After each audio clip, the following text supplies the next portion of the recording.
What's going on, y'all? Your boy Darius here, back here for another video, and this time I am here with my review of Supergirl. Oh boy.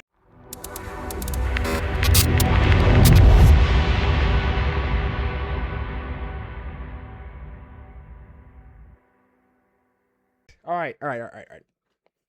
First things first. I just want to give my general thoughts on the movie. General. I'm not going to go too deep. I'm not going to get into like my likes and dislikes. I'm just going to start on a general base level. I'm kind of doing like the Giannis meme. I don't know if you guys ever seen the Giannis onto the Kumpo meme from like NBA All-Star Weekend this past year. He's just kind of like, that's kind of how I feel. Like, I wanted to like this movie. I really did. I wanted this movie desperately to be good. Not even great. I just wanted to be good. Because the movie has a lot going against it in terms of a certain section of the fan base and the internet. The chuds, let's just say it straight up. All the chuds want this movie to fail, right? Because there's a woman as the lead character. And oh my god, woke, wokety woke. That's all they're gonna say, right? So I wanted desperately for this film to be good. I mean, even if it was good, they wouldn't admit it. But just for quality wise, I think this movie is not great. This movie's not even good. This movie is just a movie that happened. Now, I want to say I have not read the Supergirl Woman of Tomorrow comic book that this film, I'll say, is loosely based off of and loosely adapts, right? I've heard people sing that comic's praises as like, man, it's amazing. 10 out of 10, a complete work of art. It's great. So much so that when they announced this movie originally under the title of Supergirl Woman of Tomorrow, people were like, oh, this is going to be great. They're going to cook so hard. And so I, at a point, was going to read the comic, but I was like, you know what? No, because I don't want to go in with that comic in my head and then end up disappointed if they don't do things according to the comic, or if like they take some real big, huge creative liberties, which from what I understand they did with a certain character at least. I didn't want that in the back of my mind. I want to judge it solely on the film as presented to me, not as an adaptation of a particular comic. I want to know, for all you Supergirl Woman of Tomorrow fans out there, how are you feeling? How are you feeling about this? You know, like, are you like, are you hurt? Are you disappointed? Are you upset? I want to know. Because even as someone who hasn't read the comic, I walked away from this kind of like, I don't think that was a good adaptation of that comic. Not with how they describe, not with how people have described that comic. This could not have been a good representation of that. And the villain, Krem of the Yellow Hills, I've seen his picture in the comics. I've seen what he looks like. And when they showed his design initially, I was like, that is the complete opposite of what that dude looks like. And the performance, the actor, I don't know if it was just the actor, if it was just the direction, what have you. Krem is one of the worst villains I've ever seen in my life. He's one of the worst comic book movie villains ever. He's joining the list of your Malekiths from Thor Dark World, your, that one chick from the Marvels whose name I already forgot, but, you know, joining her, Jared Leto Joker, I mean, God. He's up there as like one of the the one dude from Madam Web. What was it? Ezekiel Sims? Yeah, Ezekiel. Yeah, joining him too, and you know the Rhino from Craven. Yeah, not Matt Smith from Morbius. He was actually entertaining, at least to watch. This guy was not entertaining in the slightest. From what I understand, right? From what I've had Krem described to me as basically psycho space Jack Sparrow. You got none of that in this film. Not at all. All you got was a lot of just yeah,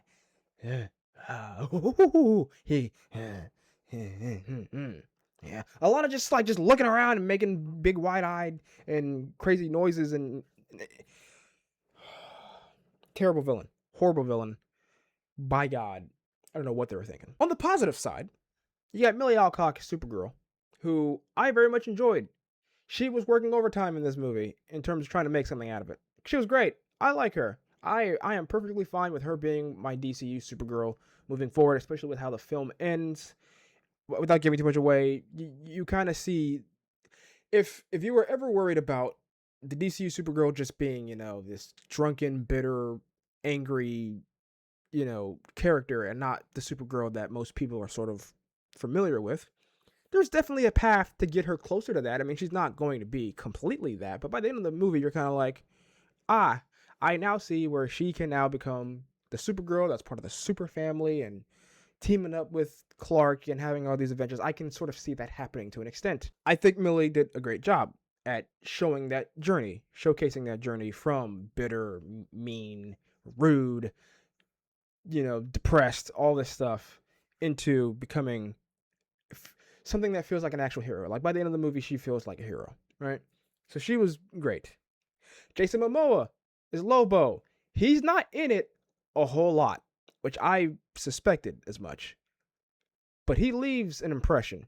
He steals scenes. Jason Momoa shows exactly why he was born to be Lobo.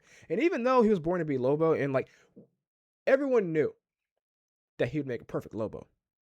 But even with that, at no point did I just think he was just Jason Momoa, in the Lobo costume. Because he actually does a little bit. He takes a different approach to Lobo than even what I've seen in like animation. Like his voice. Like he's putting on some type of an I can't nail the accent, but he does endeavor to put on like a different voice when he is talking as Lobo. And even like compared to, the Superman the animated series or that Man of Tomorrow animated movie or Young Justice or anything, like anything that we've seen Lobo in before, this one's a little different. He talks different. I mean, he still has, his classic Lobo words, like Bastich and did you ever say frag? I don't know if you ever say fragging. I don't know. But like the point I'm trying to make is Jason Momoa is great as Lobo without just playing completely himself. And I thought that was awesome. He works overtime in this film. Him and Millie Alcock both working overtime to make something out of this script, because this script, by God, I heard critics, ahead of this film coming out saying that the script is bad, that this script was just all over the place and a lot of conveniences and a lot of things that didn't make sense. And that's 100% in this movie. This script was not good. So many conveniences. The movie overcompensates for Kara being a Kryptonian, because we know the whole thing with the Kryptonians with Superman, Supergirl is like, oh, they're too OP. You gotta nerf them, dude. They overdo it in terms of nerfing Supergirl in this film. Her powers are so inconsistent. They just keep doing the most cliche things to her to make her weak. Like, it's not just the red sun. There's other things that they do, and it's just like, why are we going back to this well again? Why is there a whole planet where... You know what? That's a spoiler. I'm not even going to get into that. That's a spoiler. I almost spoiled that right there. But you look at the Superman movie, right? They never really nerf Superman. Like, there's the one scene where, like, Metamorpho makes the kryptonite, and thus, he's kryptonite poisoned, and he's down for a little bit. But they never heavily nerf Superman. Does he get his ass kicked? Yes, he does. But he still feels strong and powerful. It's just the fact that he's going up against someone that's also strong like him, like his freaking clone, right? The Ultraman. So, like, James Gunn wrote in a way for Superman to get his ass kicked without him feeling like it's nerfed, because he's on a level playing field with his opponent. That's not in this film. There's no one that Supergirl fights where it's just like, yeah, she's on the same playing field as them naturally. No, we gotta nerf her to get her to that point. And the nerfing is dumb. It's stupid. Every time it happens, you roll your eyes. You're just like, I can't believe we're doing this again. We're doing it again. The little girl was fine, and her relationship with Kara, that stuff was good. That was okay.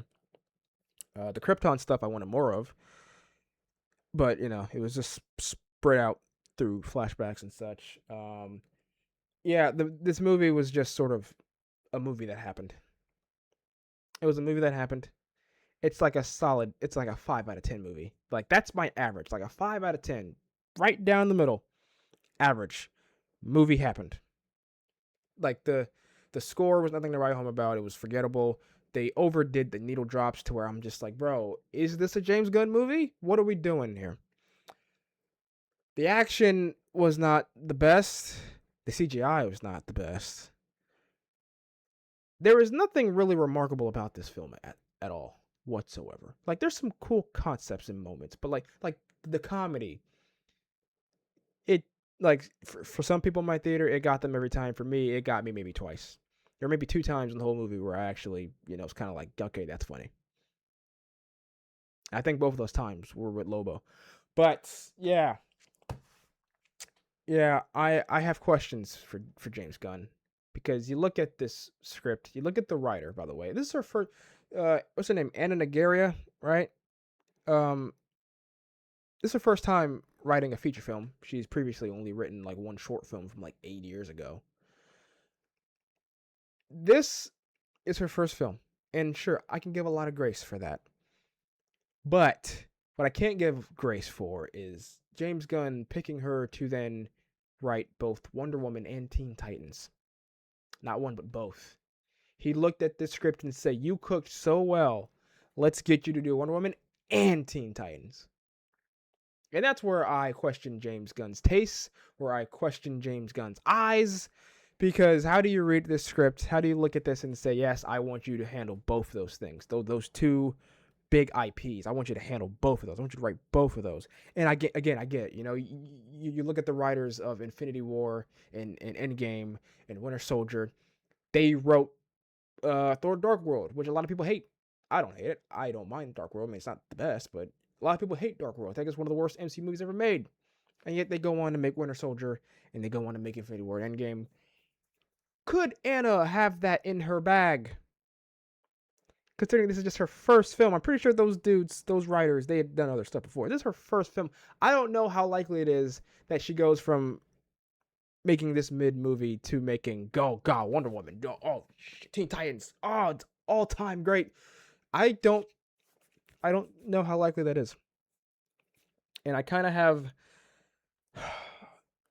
I want this DCU thing to work out. I really do. Because the DCEU was abysmal. I hated the DCEU. There was like maybe 3 movies out of all of them that was just like, yeah. No, okay, I won't say 3. Maybe 5. Or like maybe 5 of them. Maybe 4. Point is, there were only a handful of DCEU movies that I actually thought were good. The rest of them, if they never happened, I would not care. They were not my jam. So I want the DCU to work.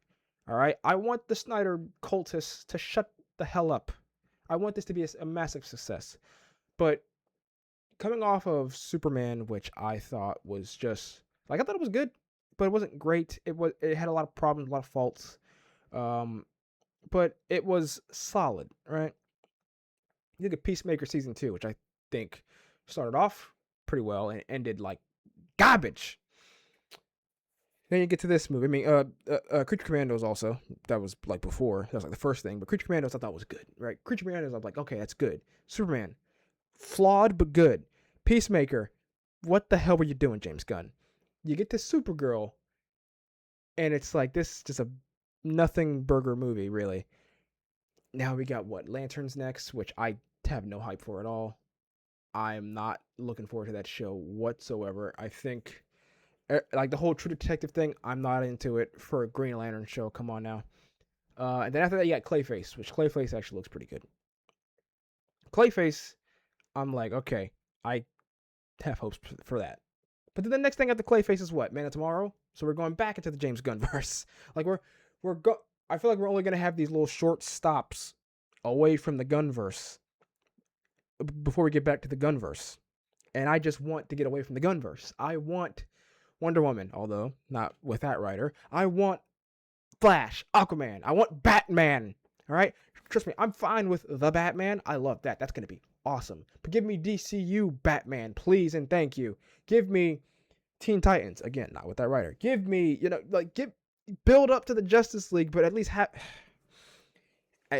them on deck. Give me Martian Manhunter. Give me, give me this stuff. And it seems like all that stuff is so far away down the road, we're not even really talking or thinking about it. I kind of went off a tangent here for this review, but that's just giving my thoughts on the DCU right now. Final score, final grade for this movie. Again, 5 out of 10. I don't know if I would even watch it again. I don't think I would. I don't think I would watch it again. I'd maybe watch the Lobo scenes on like YouTube, but it's a shame. I really wanted to like it, but yeah, those are my thoughts on Supergirl. If you have seen it, let me know your thoughts in the comments down below. All right. What DCU project are you looking forward to next? I told you mine. It's Clayface for me personally. That's the next thing I'm looking forward to, actually. But yeah, make sure to leave a like in the video. Make sure to hit the subscribe button. Hit the notification bell. Join the cause. And I will see you guys in the next video. Peace.